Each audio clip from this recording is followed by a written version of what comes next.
I'm Cal35 and I built my tech company from nothing but an idea and determination. Growing up in a middle-class family that valued honesty, I never imagined my own brother would betray me. Marcus and I were close once, but as my company grew into a multi-million-dollar enterprise, something in him changed. The day I discovered those forged documents, claiming he owned half my company, my world shattered. But I wasn't about to let him steal what I'd built. If you're joining this story, let me know where you're watching from in the comments. Hit that like button and subscribe to hear how I took down my own brother with evidence he couldn't escape. Marcus is 5 years younger than me, and growing up I always felt responsible for him. Our parents worked long hours to provide for us, so I often helped him with homework, made his lunches, and taught him to ride a bike. We shared a bedroom until I was 13, and despite occasional sibling rivalry, we were genuinely close. I'd let him tag along with my friends, and he looked up to me with admiration that made me feel 10 feet tall. From an early age, I showed a natural aptitude for technology. While other kids were playing video games, I was figuring out how they worked. By 12, I was building basic websites for fun. In high school, I started a small business fixing computers for neighbors and teachers. Marcus never shared my interest in technology. He was more social, more interested in sports and being popular. When I left for college to study computer science, Marcus seemed lost without me. Our phone calls became less frequent as I immersed myself in coding competitions and internships. Meanwhile, Marcus struggled academically in high school, barely maintaining passing grades. Our parents worried about him but focused their energy on keeping him from failing completely. College was transformative for me. I excelled in my classes and connected with professors who became mentors. By junior year, I was already creating innovative solutions for real-world problems. My senior project caught the attention of a growing tech startup, and they offered me a job before graduation. I spent 4 years at that startup absorbing everything I could about the industry. I worked directly under the CTO, who taught me not just about technology, but about business strategy and leadership. During this time, Marcus dropped out of community college after just 1 semester, claiming it wasn't for him. He bounced between retail jobs, never staying anywhere longer than 6 months. At 27, I identified a critical gap in the data security market. Companies were struggling with secure data transfers, and existing solutions were clunky and inefficient. I developed a prototype for software that would streamline the process while enhancing security. My bosses weren't interested in pursuing it, so I made the terrifying decision to quit and start my own company. Those first 18 months were brutal. I worked from my tiny apartment, living on ramen and coffee. I maxed out 2 credit cards and drained my savings. There were nights I couldn't sleep, wondering if I'd made the biggest mistake of my life. Just when I was considering giving up and looking for a job, I landed my first major client, a mid-sized healthcare provider, desperate for better security solutions. That first big contract saved me. The client was so impressed with my software that they referred me to other companies in their network. Suddenly, I had enough money to rent a small office space and hire 2 employees. 3 years in, we had 15 employees and a reputation for excellence in data security. By year 5, we'd expanded to 50 employees and moved into a proper office building. Our client list included Fortune 500 companies, and we were winning industry awards for innovation. At 8 years in, my company was valued at $27 million. I had built something significant from nothing but an idea and perseverance. Throughout this time, Marcus continued his pattern of instability. He tried sales jobs, bartending, even a brief stint trying to become a personal trainer. Nothing stuck. Our parents were constantly worried about him, and I felt guilty about my success while he struggled. When Marcus called me saying he'd been fired again, I offered him a job in our sales department. He had the personality for it, charming, persuasive, good with people. I thought perhaps being part of something successful might motivate him to find his path. I paid for him to get proper sales training and assigned our best sales manager to mentor him. For the first year, it seemed to work. Marcus showed up on time, followed the sales playbook, and even exceeded his targets for 2 quarters. I was proud of him and hopeful this might be his turning point. Our parents were relieved, telling me how grateful they were that I'd helped him find stability. But during the second year, subtle changes appeared. Marcus began suggesting he deserved more credit for the company's success. At team meetings, he'd refer to decisions we made, implying he had input in executive matters. He bought an expensive car and moved into a luxury apartment that seemed beyond his salary. When I gently questioned these choices, he smiled and said, "I'm just living up to the family brand you created." Looking back, I should have seen the resentment building, the sidelong glances when clients praised my vision, the way he'd dismiss my early struggles, saying, "You just got lucky with timing," the increasing references to our company in conversations. But I was busy running a growing business, and he was my brother. I trusted him completely, a mistake that would almost cost me everything I'd built. The first real indication something was wrong came during our quarterly financial review. Our CFO presented reports showing several discrepancies in our accounts. Nothing major individually. A few unexplained expenses here, some irregular payment processing there, but together they formed a concerning pattern. Initially, I suspected accounting errors or perhaps issues with our new finance manager. "Let's dig deeper into these transactions," I told our financial team. "I want to know exactly where this money is going and why it wasn't properly documented." Their investigation revealed something unexpected. Most of the irregular transactions were connected to contracts that Marcus had handled. In several instances, clients had been charged for premium services that weren't part of our standard offerings or their signed agreements. When 3 separate clients called to complain about contract terms being different from what they'd verbally agreed to, I knew this wasn't coincidental. The modified terms all included higher fees and extended contract durations, each time the clients mentioned their understanding with Marcus. I called Marcus into my office after hours, making sure we wouldn't be interrupted. I laid out the evidence and asked for an explanation. His reaction surprised me, not defensive as I expected, but casual, almost amused. "It's just creative sales, Cal," he said, leaning back in his chair.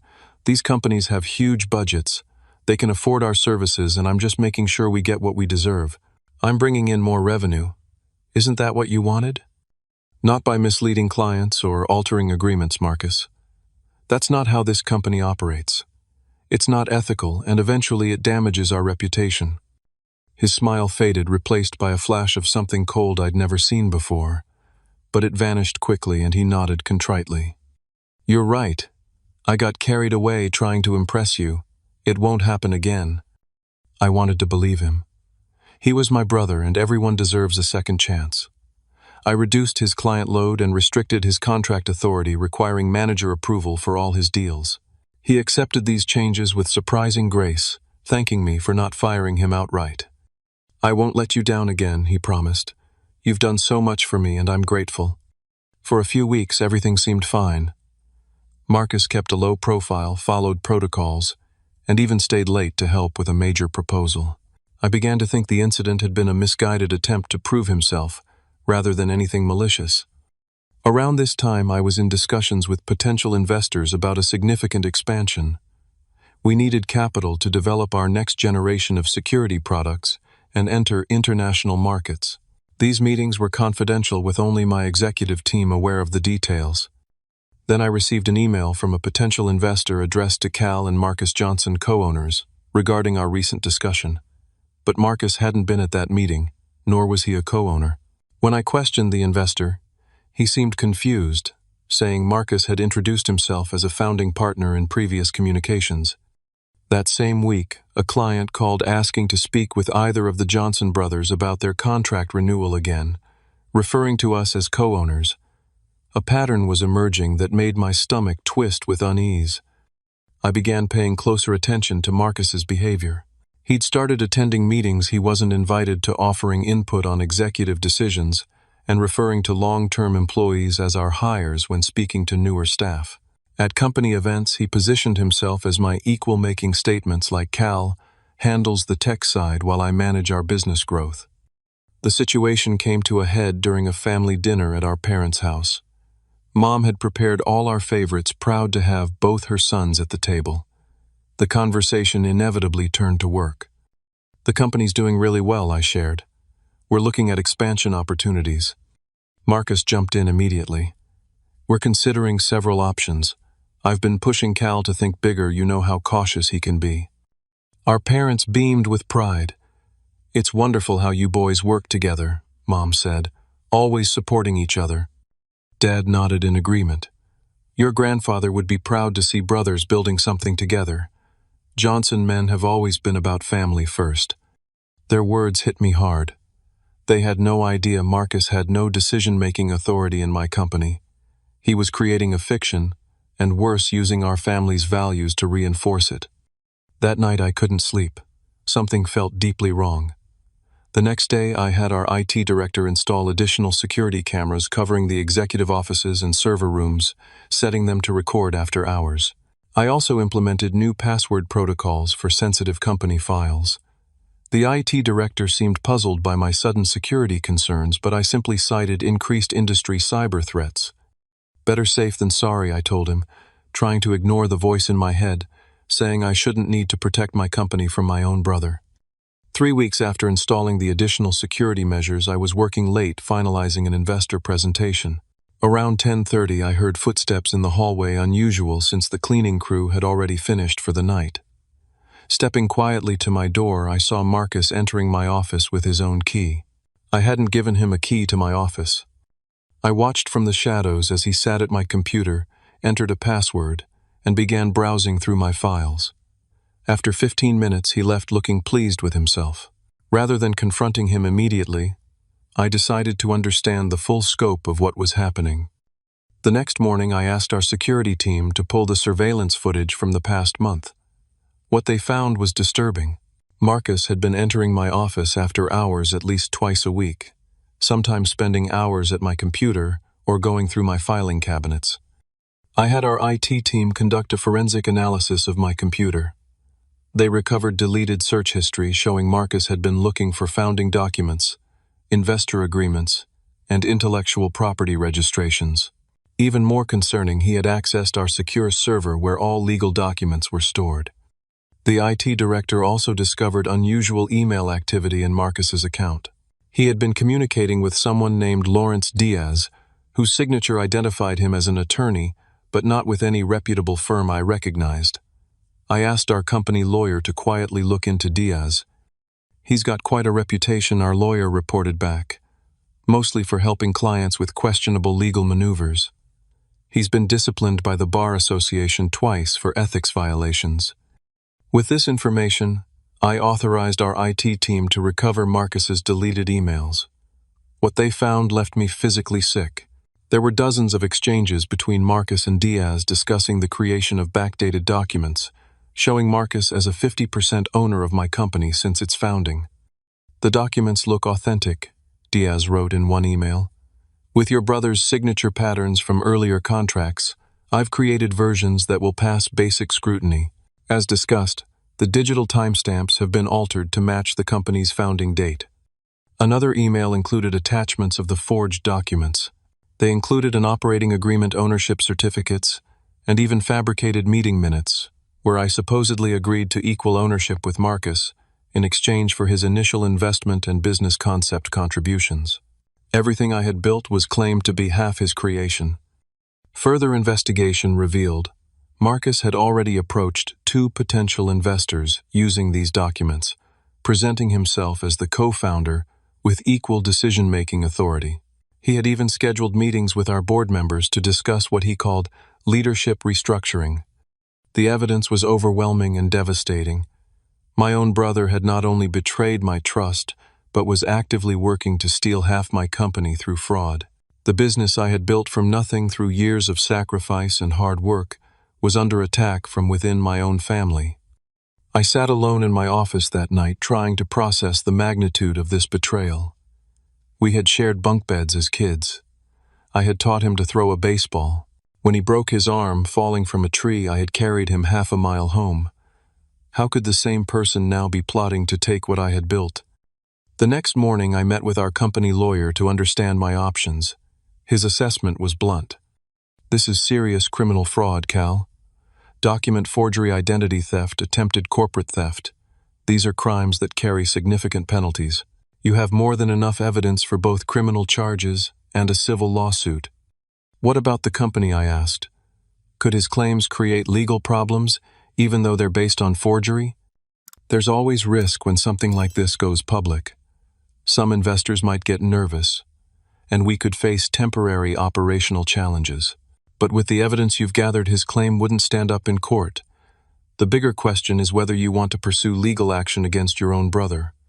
That question haunted me. Despite everything, some part of me still wanted to protect Marcus. But I also knew this wasn't a misunderstanding or a momentary lapse in judgment. The emails showed weeks of calculated planning to steal what I had built. My immediate priority was securing the company. I changed all access codes and had Marcus's keycard privileges revoked. I informed the executive team about the situation in confidence, so they could help monitor for any further attempts at interference. I also placed our most sensitive documents in secure storage, where even I couldn't access them without witnesses. Next, I hired a private investigator to track Marcus's activities outside the office. Within days, they provided evidence of meetings with 2 major competitors and additional meetings with Diaz. They also discovered Marcus had opened a new bank account where he had already transferred significant funds that, based on the timing, appeared to be embezzled from the company through the irregular transactions we'd already identified. The investigators' report included photographs of Marcus touring expensive real estate and visiting a luxury car dealership where he test drove a vehicle costing over $200,000. He was already spending money he expected to get from taking over my company. The most disturbing discovery was a detailed timeline found on Marcus's cloud storage. It outlined his plan: present the forged documents to key investors, create doubt about my leadership, force an emergency board meeting, and use the investor support to pressure me into either accepting his fraudulent claim or selling the company with him, receiving half the proceeds. The document included contingency plans if I resisted, including threatening to release fabricated information about company practices that would trigger regulatory investigations. He had thought of everything, including how to pressure me through our parents by convincing them I was trying to cheat him out of his rightful share of the family business. The depth and calculation of his betrayal left me reeling. This wasn't just opportunism or resentment, it was a comprehensive plan to take everything I had built, regardless of the damage it would cause to me, the company, our employees, or our family. As I read through all the evidence, my shock gradually transformed into something else: determination. Marcus had mistaken my love for weakness. He thought family ties would make me an easy target. He was about to learn how wrong he was. I needed to confront Marcus, but on my terms. I invited him to lunch at Valencia, an expensive restaurant downtown where the private dining rooms ensured conversations remained confidential. He accepted immediately, probably assuming it was a business discussion. When he arrived, I was already seated at a corner table. He looked confident, well-dressed in a suit that I suspected cost more than his monthly salary should allow. "Good to see you taking a break from the office," he said, settling in. "You work too hard, Cal." I smiled and ordered wine for both of us. I wanted to celebrate a little. The expansion plans are coming together faster than expected. "That's great news," he replied, leaning forward with interest. "What's the timeline looking like?" For 20 minutes we discussed the company's future while enjoying appetizers. I deliberately shared genuine details about potential new markets and product developments, watching him absorb information he clearly intended to use. His questions were too specific, too focused on investor commitments and ownership structures. After our main course arrived, I casually shifted the conversation. "I've been thinking about company structure as we grow. What are your thoughts on bringing in additional partners?" Marcus swirled his wine, considering. "I think we should be cautious about diluting ownership. We've built something valuable together, and maintaining control is important." The casual we hung in the air between us. There it was, the opening I needed. "Interesting you say that," I replied, keeping my voice level. "Since when did you consider yourself an owner of my company, Marcus?" His expression flickered briefly before settling into a practiced smile. "Come on, Cal. You know I've been there from the beginning. Maybe not on paper initially, but we always understood this was a family business." "Did we?" Because I remember building this company myself while you cycled through 6 different jobs in 3 years. His smile faded. That's not fair. I was finding my path while you were already established, and I've contributed significantly since joining. The company wouldn't be where it is today without me. Contributing as an employee doesn't make you an owner, Marcus. He set down his fork, all pretense vanishing. I deserve more than just being your employee. I'm your brother. We're supposed to look out for each other. Is that what you were doing when you forged documents claiming to own half my company? The color drained from his face, but he recovered quickly. I don't know what you're talking about. I reached into my jacket and removed a folder, placing it between us. Copies of the forged operating agreement, ownership certificates, and meeting minutes, plus emails between you and Lawrence Diaz discussing the forgeries and how to backdate them convincingly. Marcus stared at the folder but didn't touch it. You've been spying on me. Protecting my company from fraud isn't spying, Marcus. It's due diligence. His expression hardened, all charm vanishing. You've always had everything handed to you. The brains, the opportunities, the recognition. Do you know what it's like? Living in your shadow? Hearing Mom and Dad constantly compare me to you. So this is about jealousy. You thought you'd just take what I spent years building because you felt entitled to it. I deserve half that company. His voice rose, drawing glances from nearby tables. I've brought in millions in sales. I've helped build relationships with key clients. Without me, you'd still be a small-time operation with your head buried in code. I kept my voice controlled. You were paid well for your work. But you were an employee, Marcus. I took all the initial risk. I went without a salary for 2 years. I built the products and reputation that make sales possible. And I was supposed to just work for you forever. Be grateful for whatever scraps you throw my way. His face flushed with anger. You're so self-righteous, Cal. You think everything you've achieved is because you're so special, so deserving. You got lucky and you know it. Luck didn't forge those documents. You did that. You betrayed me, our parents' values, and everything this family stands for. Marcus leaned forward, voice dropping to a threatening whisper. If you push this, I'll make sure everyone knows the real story. I'll tell the board about the corners you've cut, the promises you've made that can't be fulfilled. I have relationships with your investors too now. Who do you think they'll believe, the antisocial tech guy, or the person they actually enjoy talking to? They'll believe evidence, Marcus, and I have plenty. He studied my face, perhaps finally realizing I wasn't going to back down. What do you want? Your resignation. Today, no severance.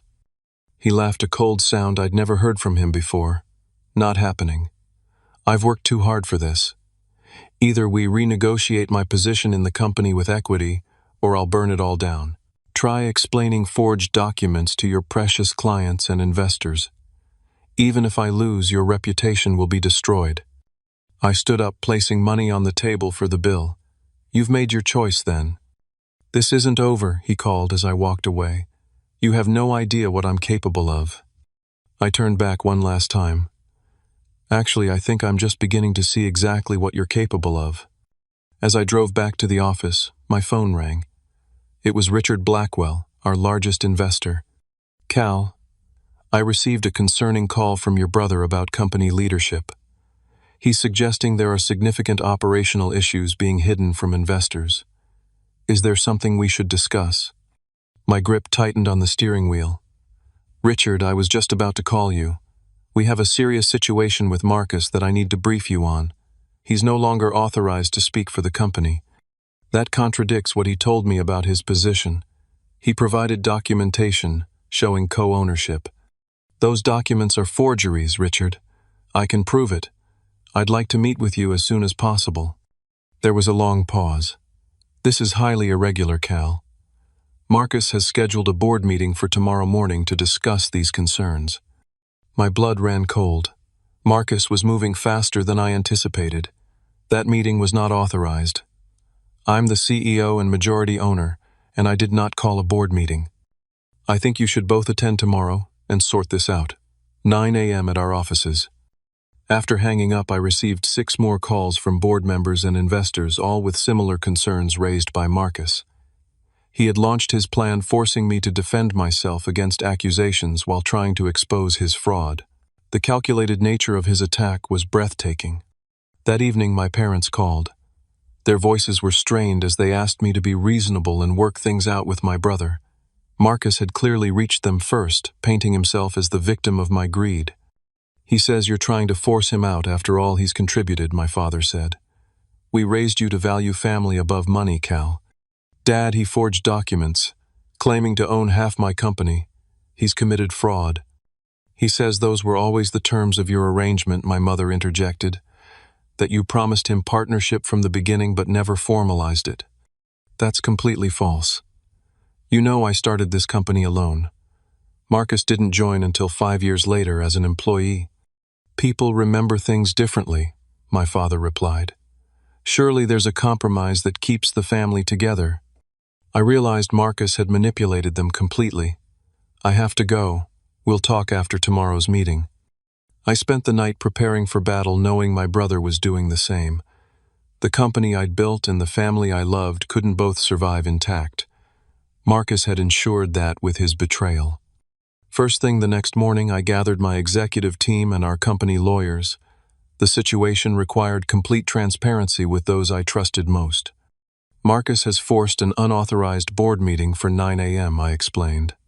"He's presenting forged documents, claiming co-ownership, and making accusations about company mismanagement. We need to be prepared." Our lead attorney, Patricia Winters, took charge immediately. "We need forensic document analysis on these forgeries. I have a specialist who can examine them today."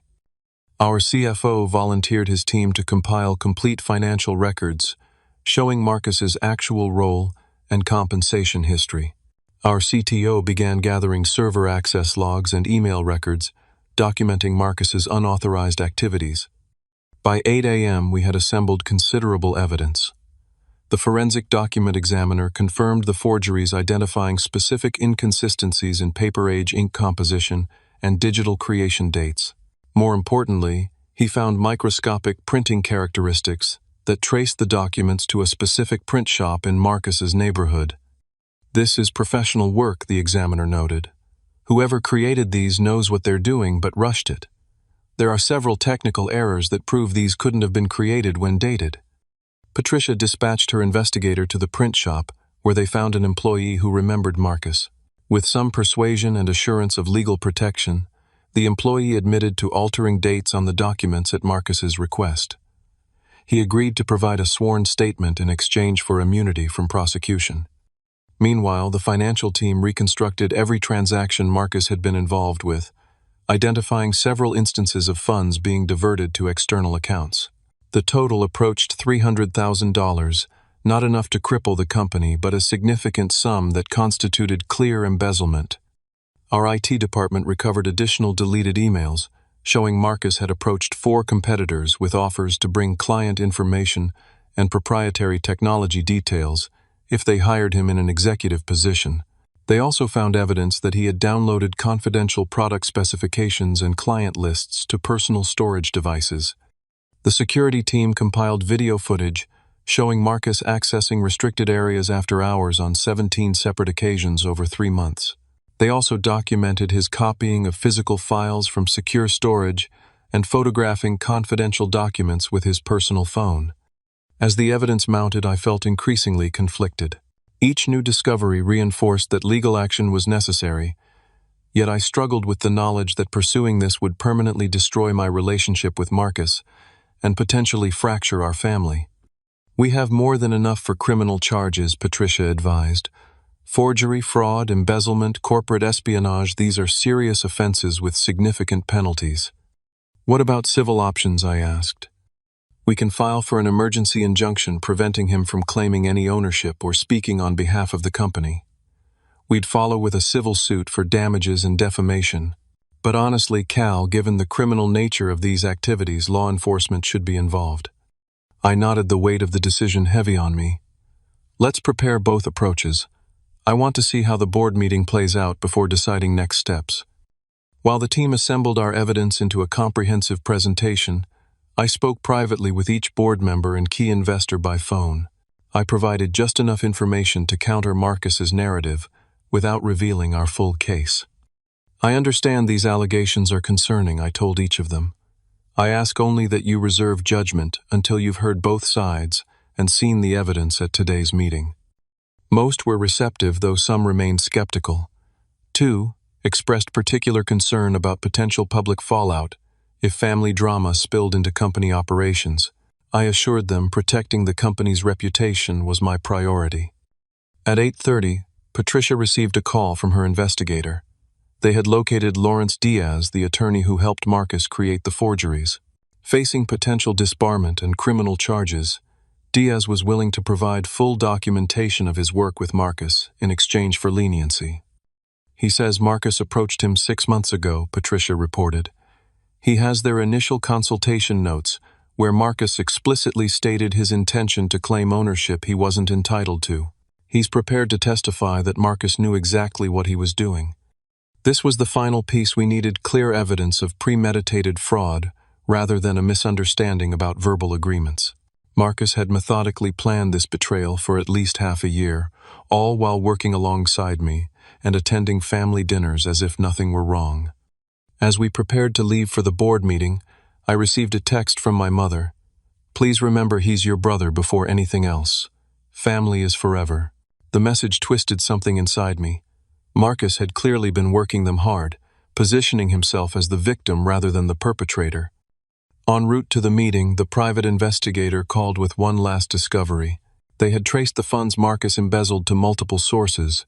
Some went to personal expenses, but a significant portion had been used to bribe 2 junior employees for access to secure systems and to pay Diaz for the forgeries. He had compromised others in his scheme, potentially destroying their careers as well. The comprehensive timeline we'd assembled showed a calculated progression Marcus had started, with small boundary tests, accessing files he shouldn't, inserting himself into executive discussions before escalating to document theft, forgery, and approaching investors. Each step had been planned to build his false narrative while undermining my credibility. As we pulled up to the building where the board meeting would take place, Patricia placed a hand on my arm. Are you ready for this, Cal? Once we present this evidence, there's no going back. Your relationship with your brother will likely never recover. I thought about the brother who had once looked up to me, the family dinners, the shared childhood memories. Then I thought about the systematic betrayal, the lies, the willingness to destroy what I'd built, and harm innocent employees in his pursuit of what he hadn't earned. Marcus made his choice, I said finally. Now I'm making mine. We arrived at Blackwell Investments 30 minutes before the scheduled meeting. Richard's assistant seemed surprised to see us early, but showed us to the conference room where we quickly set up our presentation and distributed materials to each seat. I want everything ready before anyone else arrives, I told the team. We're controlling the narrative from the moment they walk in. At 8:50, board members and investors began arriving. Each received a sealed folder marked confidential as they entered. I greeted them individually, projecting calm confidence, despite my churning stomach. At precisely 9, Richard Blackwell called the meeting to order. We're here to address concerns about company leadership and ownership structure raised by Marcus Johnson. I see materials have been distributed, but let's hold those until we've heard from both parties. Is Marcus here yet? He appears to be running late, I replied. But with your permission, I'd like to begin, as the matters at hand are quite serious. Richard nodded, and I stood to address the room. Thank you all for coming. I understand you've received concerning communications from my brother Marcus Johnson regarding company ownership and management. Before he arrives, I need to share some difficult but important information. I began methodically presenting our evidence, starting with Marcus's employment history and actual role in the company. I showed organization charts, compensation records, and his original employment contract, clearly identifying him as a sales employee, not a founder or owner. Next came the surveillance footage, showing Marcus accessing restricted areas and copying confidential files. The room grew tense as I played selected clips of him photographing documents and downloading files to external devices late at night. I was explaining the financial discrepancies when the door opened and Marcus walked in 15 minutes late. He froze momentarily, seeing me at the podium with our evidence displayed on the screen behind me. "What is this?"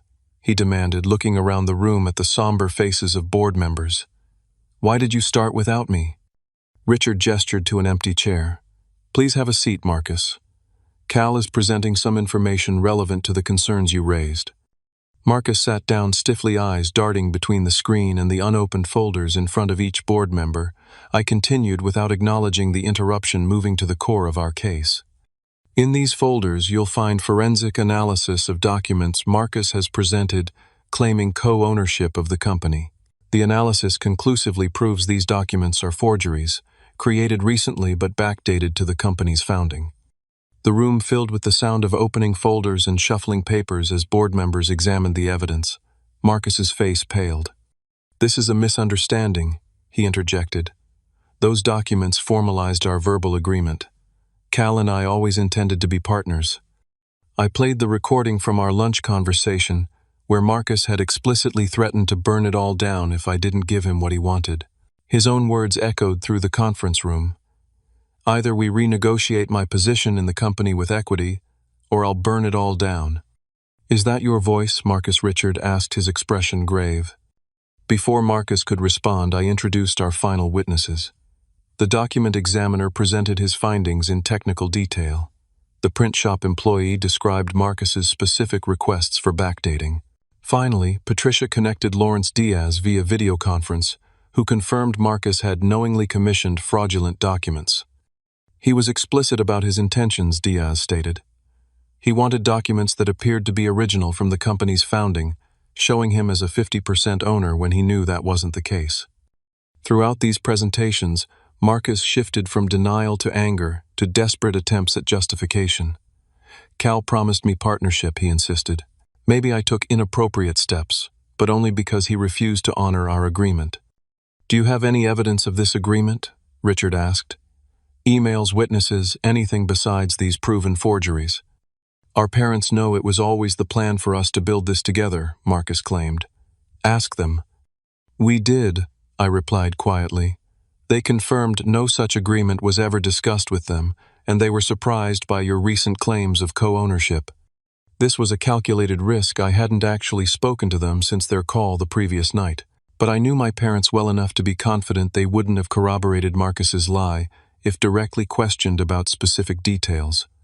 Marcus's face contorted with anger. "You've always been the favorite, always had everything handed to you. I deserved a piece of this company after everything I've contributed.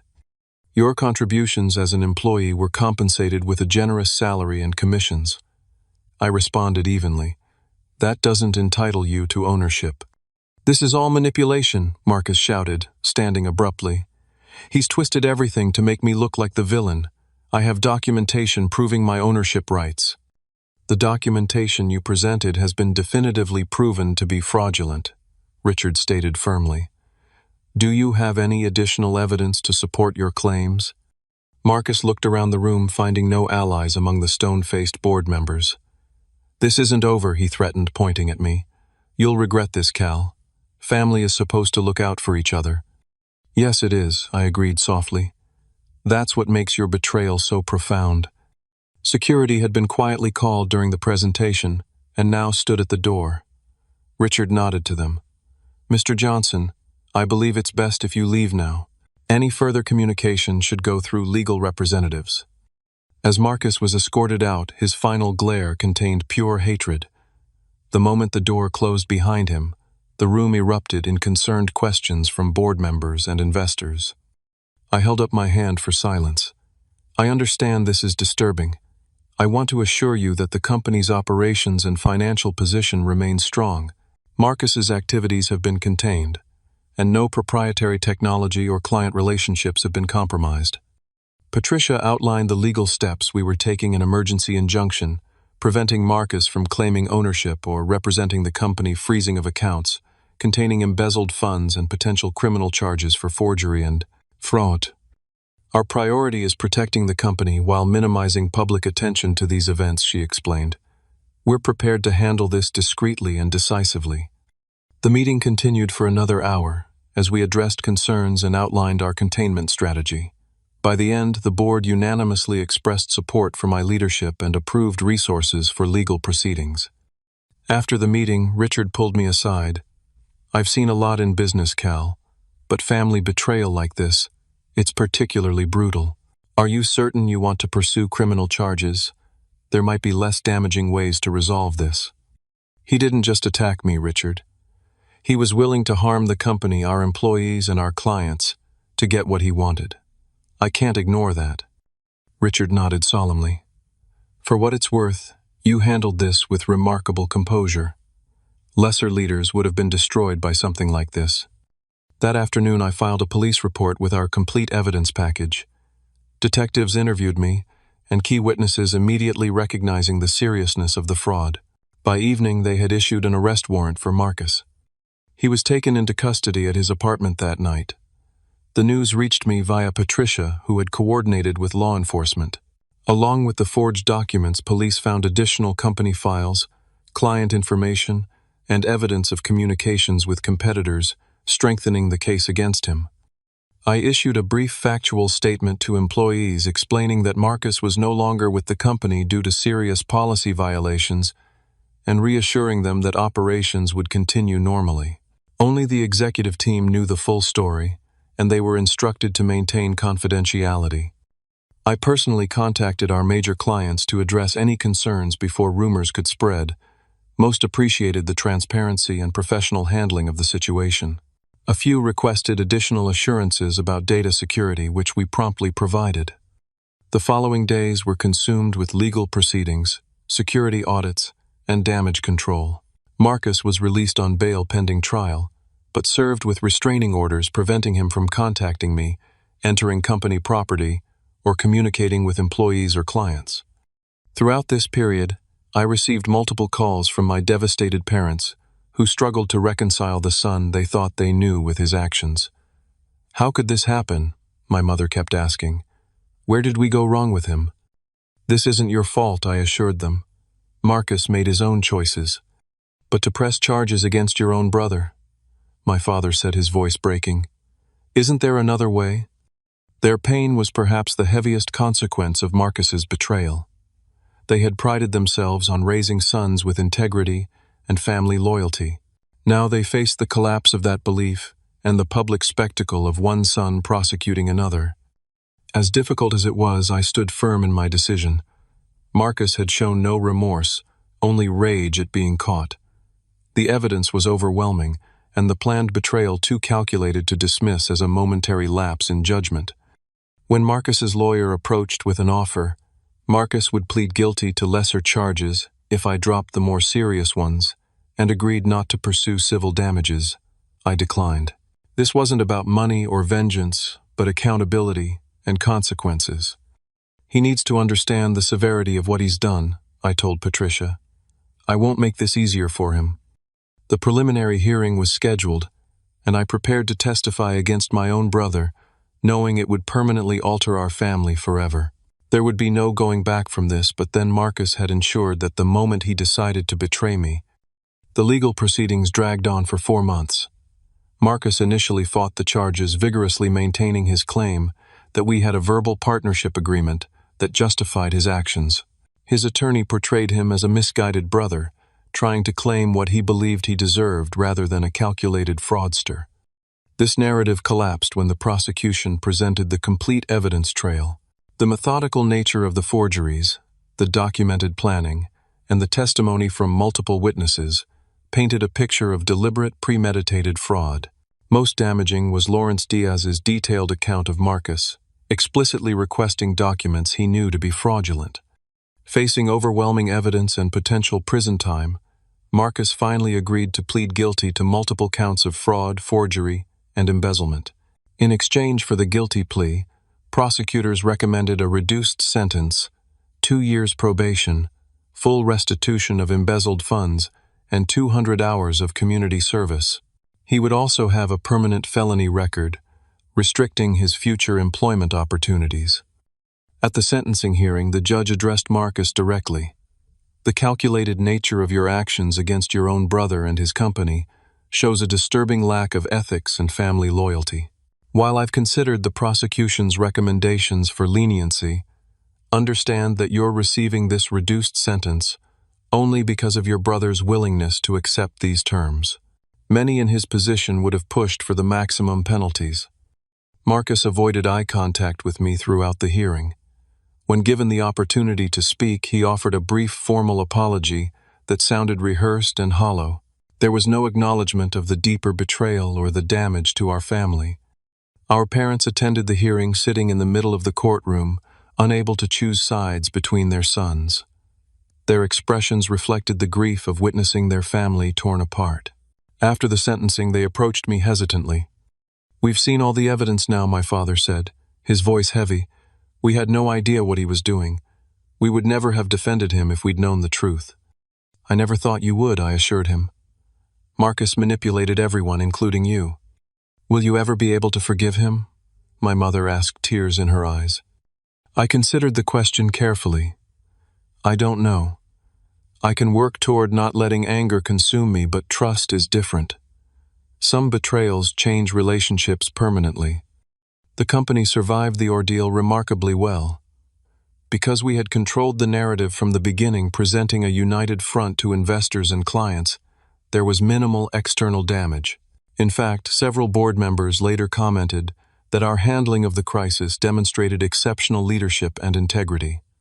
I implemented comprehensive new security protocols, including dual authorization requirements for sensitive documents and regular forensic audits of financial transactions. We also updated our legal structure to create ironclad ownership documentation that would prevent any similar claims in the future. The experience changed me profoundly.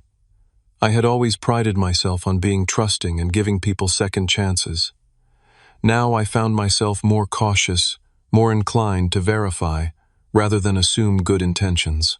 This new vigilance felt like a loss of innocence, but also a necessary evolution. In the months following the sentencing, I reflected deeply on the warning signs I had ignored.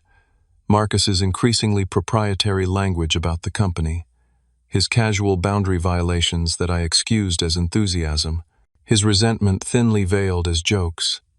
Looking back, the pattern was clear, but family loyalty had blinded me to what was developing. The hardest lesson I told my therapist during one session is accepting that sometimes the people closest to you can cause the most damage, not because they're strangers who don't care, but precisely because they know your vulnerabilities and trust points. Working through these realizations was painful but necessary for healing. I couldn't change what happened, but I could integrate the experience into a wiser, more discerning approach to both business and relationships. 6 months after the sentencing, I established the Business Integrity Foundation, which provides resources and legal support to entrepreneurs facing intellectual property theft or fraudulent ownership claims. The foundation particularly focuses on helping family businesses establish clear boundaries and ownership structures to prevent similar situations. Through this work, I met Jeremy, a young tech entrepreneur whose cousin had attempted a similar scheme to take over his startup. Sharing my experience helped him navigate his own situation more effectively and with less self-doubt. "I kept thinking I was overreacting or being too suspicious," he told me. "Hearing your story made me realize protecting what I've built isn't selfish, it's responsible." Helping others facing similar betrayals became an unexpected source of healing. Each person I advised or supported in protecting their business helped transform my painful experience into something constructive. My relationship with Marcus remains severely damaged. He completed his community service and continues to make court-ordered restitution payments, but we have no direct contact. I occasionally hear updates through my parents, who maintain relationships with both of us, but respect my boundaries by not discussing him in detail unless I ask. The most significant change has been in my perspective on success and what truly matters. Building my company had been my primary focus for so long that I sometimes defined my worth through that achievement. The betrayal forced me to reconsider what I valued and why.